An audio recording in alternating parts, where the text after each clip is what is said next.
everyone, this is Jennifer from Junk Journals by Jen. Welcome back. We are busy making a junk journal from start to finish, and this project is going to be a bird journal. Last week we made a cover for it, and this is it right here. You can see we got it all ready to sew our signatures in. We've got our holes poked in it and everything is ready to go. It's reinforced. Pretty blue book. Today we're going to talk about what kind of pages are going in the journal, and we're going to have a beginner's tutorial to jelly printing. Now, when picking papers for your journal, know that anything goes. I used to stress about this step, but now it's my absolute favorite part of making the journal. It's like a shopping spree for the perfect pages each time I get started. I've even used crocheted doilies in the past.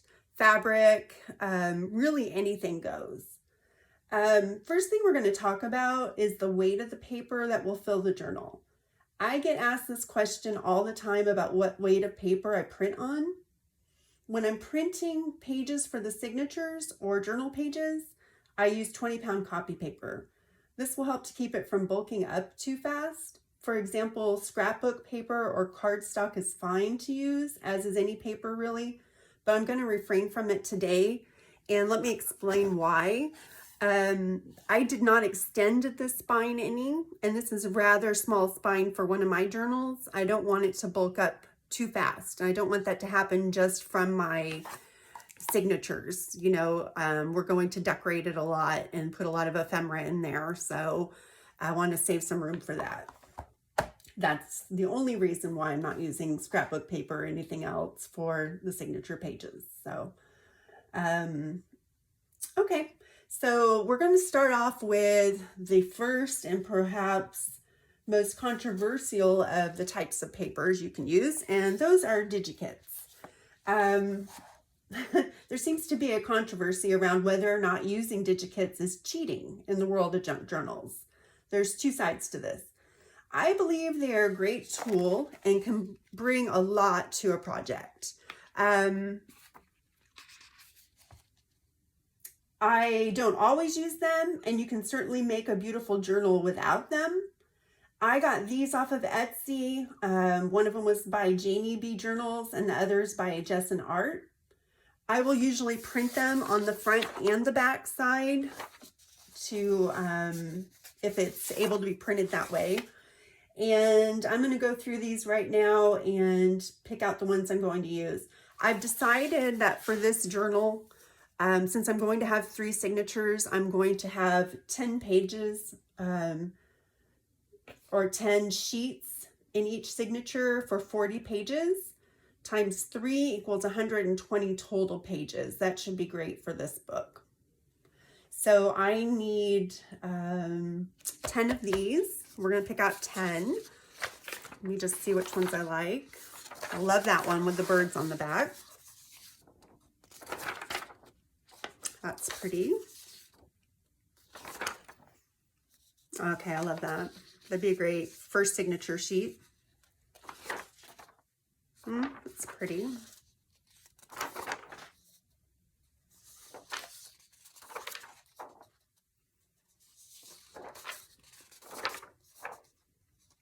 I don't know about that one. There's no birds on it. It's pretty though.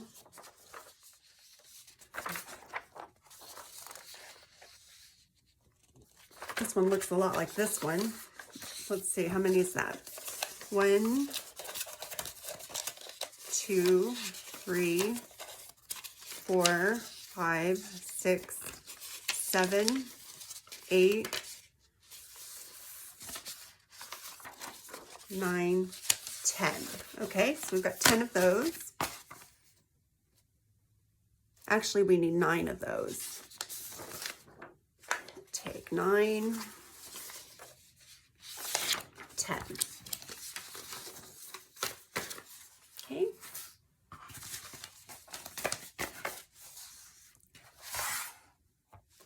The next thing we're going to look at are book pages. Book pages are a great source of background pages for your journal. And I need 3 book pages. about. That's what I'm planning on using anyway. If I find 3, that's great. If not, I'll just use some more of something else. Ooh, that's really pretty. And so is the back. I'm gonna use that page. I just wanted to walk you through my planning process, how I do a journal. Everybody does it differently, I'm sure.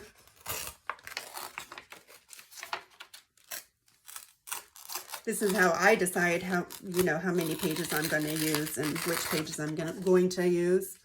There's 1. Oh, that's beautiful.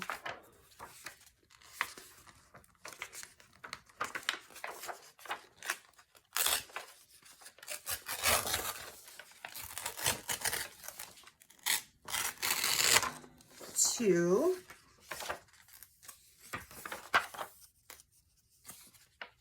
This one's pretty. I like the winter scene on the back too.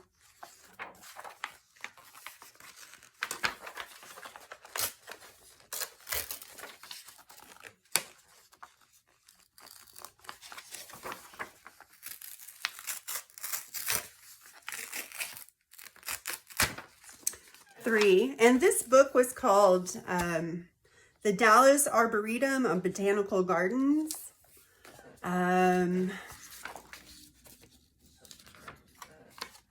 If you want the number for it, I can give you that. There you go.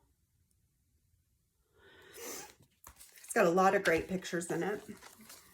Okay.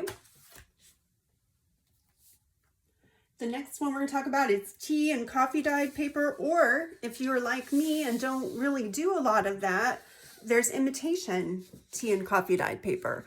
I get this off of Amazon.com, and it comes in 6 varieties. Let's see, there's this one, 2,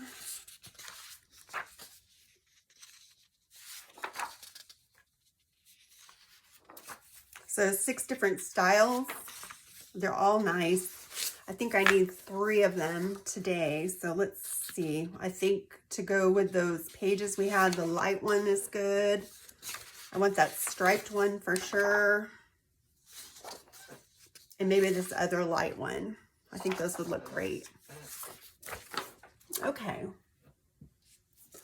I love to use doilies, especially in one that's more a shabby chic type journal like this one's going to be. And I get my doilies, the paper doilies, at the Dollar Tree. They're $1.25 for a big pack that comes with all different sizes. So I've got 3 doilies here, I believe. They stick together real good. Okay, so 3 doilies. And then the next thing, I'm going to throw in some vellum, 1 for each signature. I love vellum. You can stamp on it. I love how another page will look through the vellum. I don't know if you can tell how pretty that is.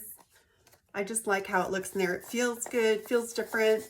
There's a lot you can do with it. So we're going to throw some of that in there too. Really anything goes. I've used coloring sheets, scratch off, black scratch off paper that your kids use that has color behind it. I like to throw those in sometimes. Depends on what kind of journal I'm making. Okay. Some of the other papers, ledger paper, graph paper, wallpaper, you get the idea. And then one of my favorite types of papers that you can use are jelly prints. And we are going to talk about how to do that right now. Let me get this stuff out of the way. You're going to need some supplies for this. And the first thing you're going to need is a brayer, a jelly plate, some stencils, and some paints. And you want the paints to be in the colors that you will use for your journal, whatever theme you have. That's the great thing about making jelly prints. It will match whatever journal or theme you've got, depending on what colors you use. So it's a great way to make background pages. And what you're going to do, and keep in mind, I am a beginner at jelly printing, just like you are probably. This is how I do it. It's one technique. I'm not saying it's the best technique, but it's the one that works for me, and I really enjoy it, so I hope you have fun with it. What you do is get your jelly plate out. Mine has been well used and loved.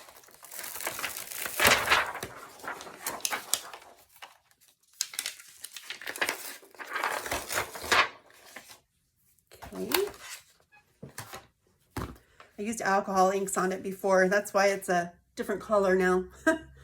All right. And then one of the key tips when using a jelly plate is you do not want to wet it too much with the paint, because if you do, and it's, you know, rolling off the side and everything, you're not going to get a good print. So let's see, with the colors we had, I am going to do a little bit of yellow ochre. You just want some little dollops, really. And the jelly plate that I got off of Amazon, and I will include a link below for it. And it is a 8x10 size, which I love working on the 8x10 because that's the size my pages are usually. You can buy a smaller one, which is great for ephemera. Okay, gonna do a little green.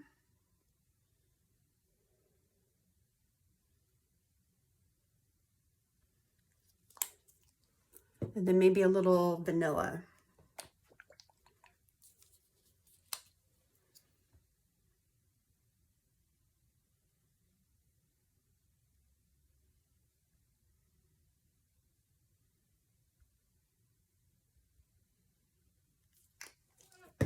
Okay, take your brayer. You want to kind of lift it up in between.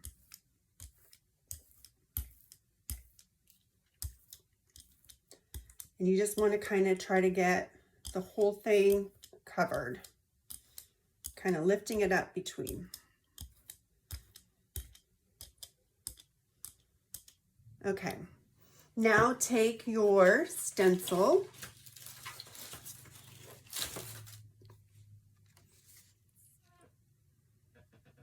Oh, one thing I forgot.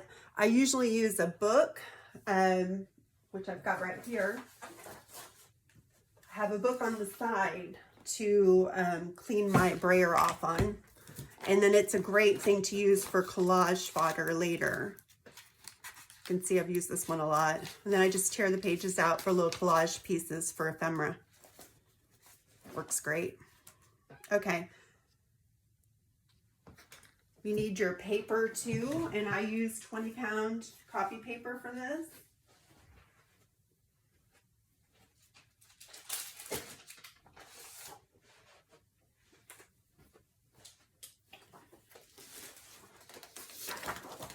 Go ahead and place one down on it. I clean my brayer off. And then use my brayer over it.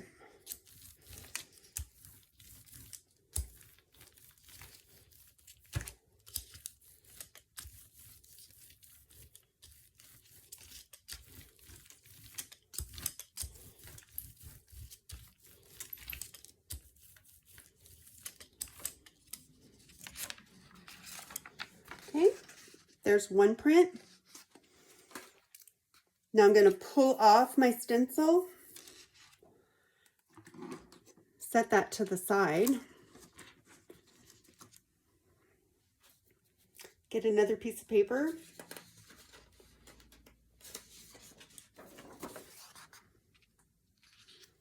put that on,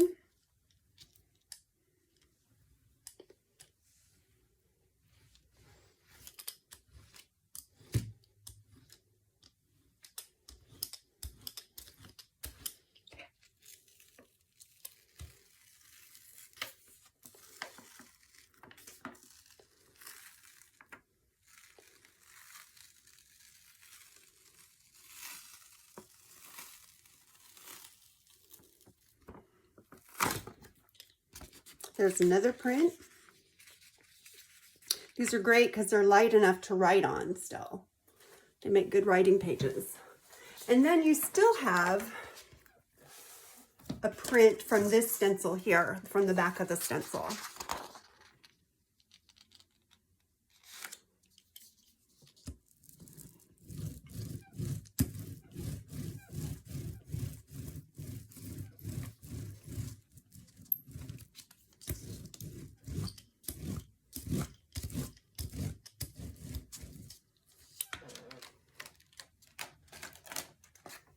Okay,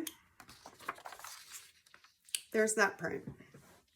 So we got 1, 2, 3 prints, and you can let these dry and then do the other side if you want. So you have 2-sided prints in your journal.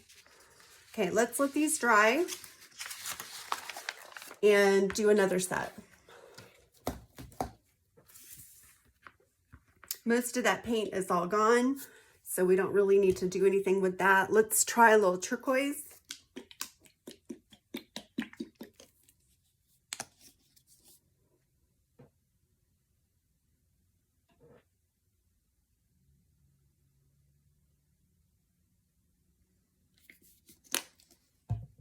And pink, maybe? No, how about peach? No pink. We'll do pink. I love turquoise and pink.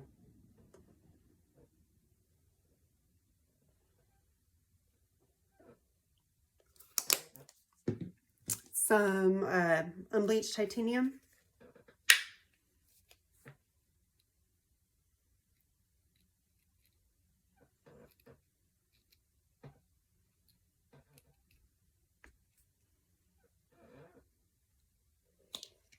Okay, here we go. Got our brayer.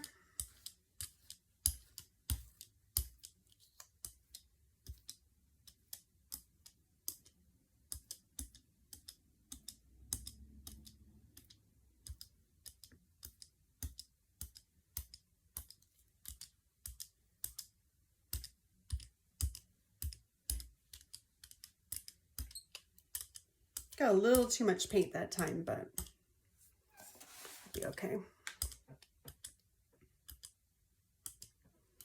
This technique is pretty forgiving. Okay, gonna clean my brayer.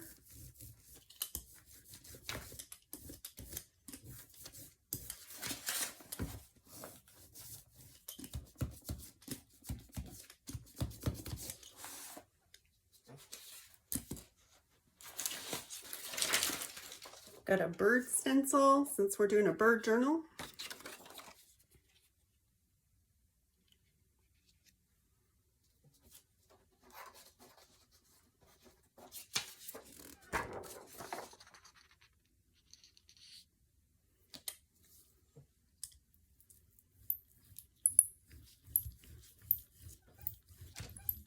Didn't get that very clean, did I?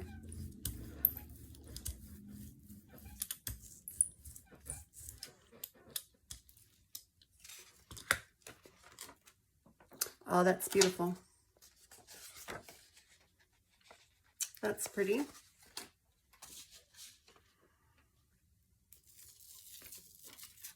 Okay, peel that off. Another piece of paper.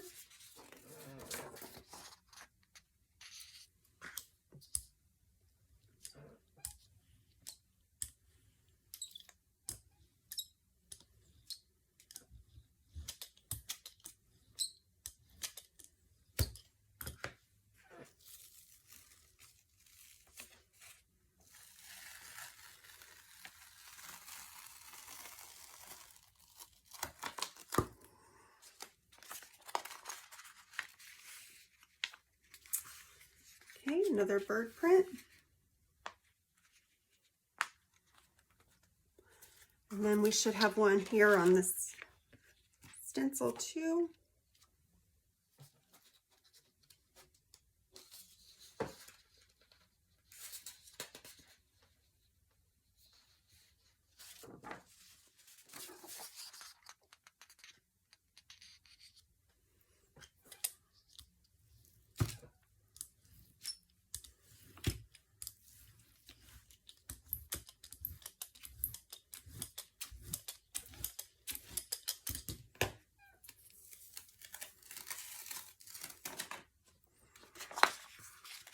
There you go. So we've got that one, that one, that one.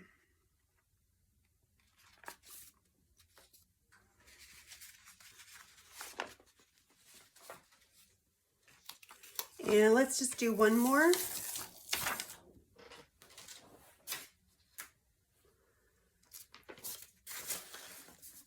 How about some peach?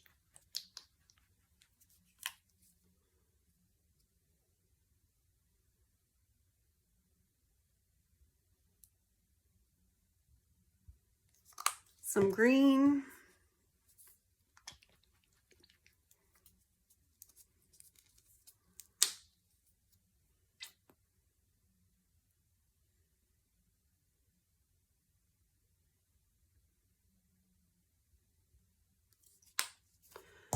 And some vanilla, well, titanium buff.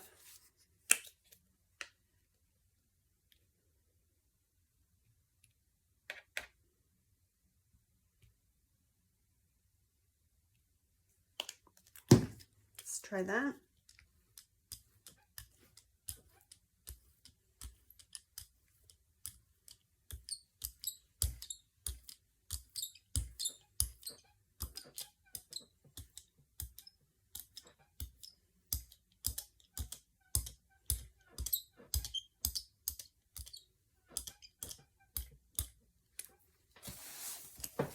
Okay, roll it and clean your brayer.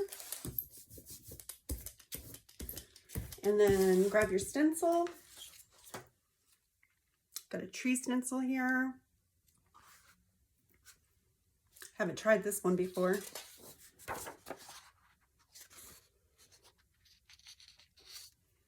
See how this goes.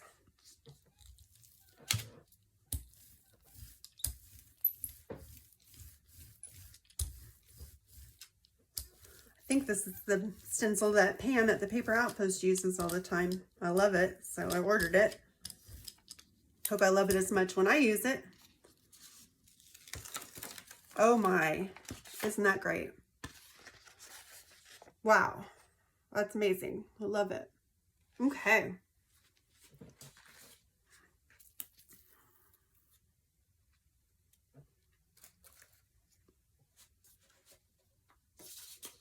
Get your next paper, get your second pulling.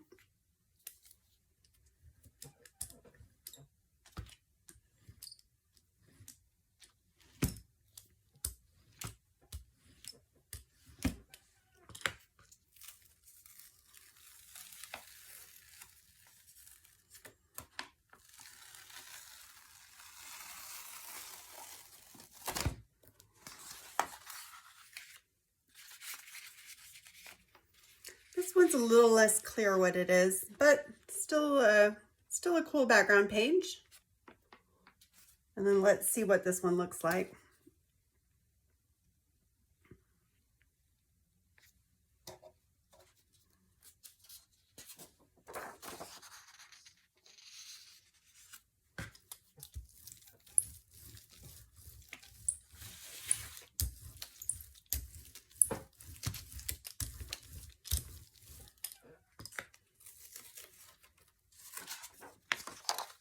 Nice, I love it.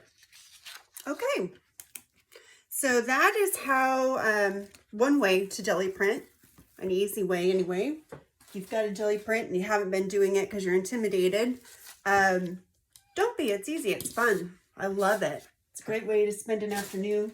Mostly you need a lot of space to dry your papers. Other than that, it's a lot of fun. So we are going to stop there and let these dry. Like I said, I'll probably come back and give them another pass through on the back side so they're covered on the back. Or I'm not sure, I might leave them blank for writing room. Sometimes I do that, but I will let you know next time, I guess. So what we're going to do next time, we're going to sort these pages into signatures or blocks of pages and then sew them into our book. So I hope you're finding this helpful, useful, like it. If you do any of those things, please like, subscribe, and share. Also, come visit me at my Etsy shop, which is linked below. And that's all for today at Junk Journals by Jen. See you soon.